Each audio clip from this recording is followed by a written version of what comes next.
जब हम देश की सुरक्षा की बात करते हैं तो हमारे ज़हन में, हमारे दिलो-दिमाग में हमारी तीनों सेनाएँ, हमारी फ़ौज, उसका चित्र उभरता है, उसकी छवि, उसका अक्स हमारे दिलो-दिमाग में छा जाता है। लेकिन अगर हम बात करें अपनी पैदल सेना की, अपनी इन्फेंट्री की, तो हमारी इन्फेंट्री, हमारी पैदल सेना वो देश के जंग के मैदान का फ़तह करने वाला मोर्चा है, जिसे हम किंग ऑफ बैटल्स और क्वीन ऑफ वॉर कहते हैं।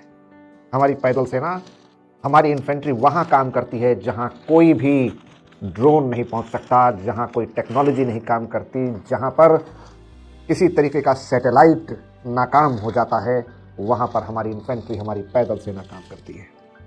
और इसलिए हमें यह भी समझना है कि तपते रेगिस्तान में जहाँ पर लोहा और इस्पात भी गर्मी से जल जाता है, पिघल जाता है, से लेकर बर्फीली हिमालय तक जहाँ रगों में दौड़ता खून भी जम जाता है, से लेकर जंगल और आसमानों तक जहाँ कुछ भी दिखाई नहीं देता, वहाँ हमारी इन्फेंट्री, हमारी पैदल सेना काम करती है।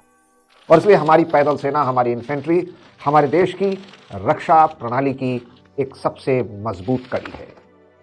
हमारी इन्फेंट्री, हमारी पैदल सेना, जिसकी ट्रेनिंग मऊ में military head office of warfare MHOW में की जाती है, और हमारे देश के कमांडोज से लेकर के हमारे देश के जो इन्फेंट्री के सैनिक हैं, वो देश की सुरक्षा में बेहतरीन तरीके से काम करते हैं। इसलिए हमें अपने देश की इन्फेंट्री, पैदल सेना के बारे में ज़्यादा मालूमात होनी चाहिए, जानकारी होनी चाहिए, और सबसे ज़्यादा हमें अपने इन बहादुर जाबाज योद्धाओं पर, सैनिकों पर फख्र करना चाहिए, गर्व करना चाहिए। इनके बारे में जानना, इनके बारे में समझना, जिनको के first attack and last defence कहा जाता है, पहला हमला और अंतिम बचाव, ये है हमारी इन्फेंट्री। और इसलिए ये आज के दौर में आर्टिफिशियल इंटेलिजेंस से लेकर के कंट्रोल सिमुलेशन तक सभी जगह पर, सभी विधाओं में काम कर रहे हैं।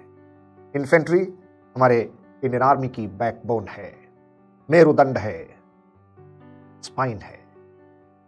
इसको सलाम, जय हिंद।